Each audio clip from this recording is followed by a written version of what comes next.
নমস্কার, কেমন আছো সবাই?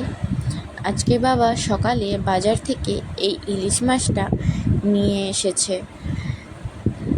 ইলিশ মাছের কোন পদটি আমার বাড়িতে সবচেয়ে বেশি রান্না হয় সেটাই আমি তোমাদের সাথে শেয়ার করছি। ভিডিওটি শেষ পর্যন্ত দেখতে থাকো। মা ইলিশ মাছটাকে ভালো করে কেটে ধুয়ে পরিষ্কার করে নিয়েছে।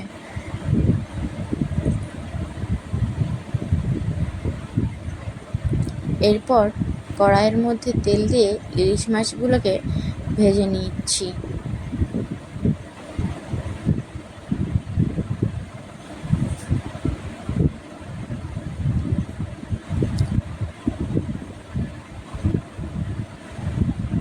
ইলিশ মাছগুলো খুব বেশি ভাজছি না, হালকা করেই ভেজে নিচ্ছি।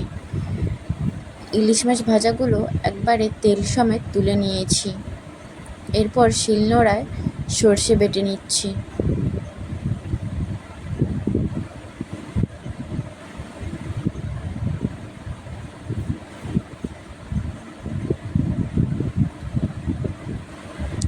এরপর কড়াইয়ের মধ্যে আরেকটু তেল দিয়ে গরম করে নিচ্ছি।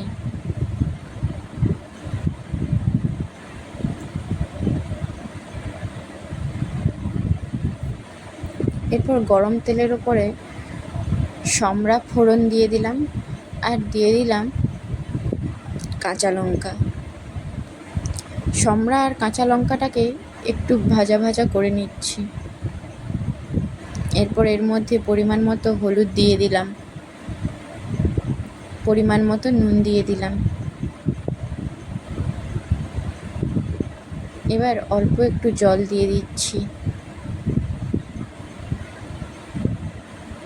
এবার বেটে রাখা সর্ষেটা এর মধ্যে দিয়ে দিলাম। আর একটু পরিমাণ মতো জল দিয়ে দিলাম।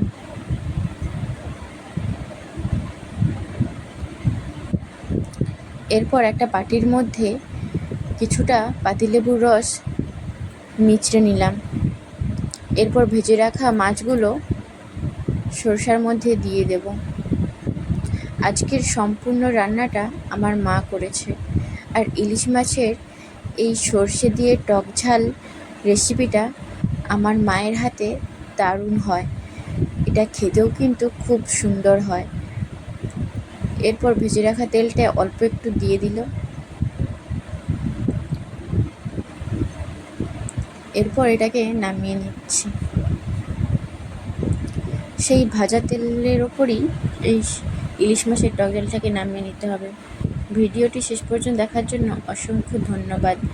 আর হ্যাঁ, অবশ্যই লাইক কমেন্ট শেয়ার করতে ভুলো না বন্ধুরা। আমার মতো তোমরা কে কে ইলিশ মাছ খেতে পছন্দ করো অবশ্যই কমেন্ট করে জানিও। দেখা হচ্ছে পরের একটি ভিডিওতে।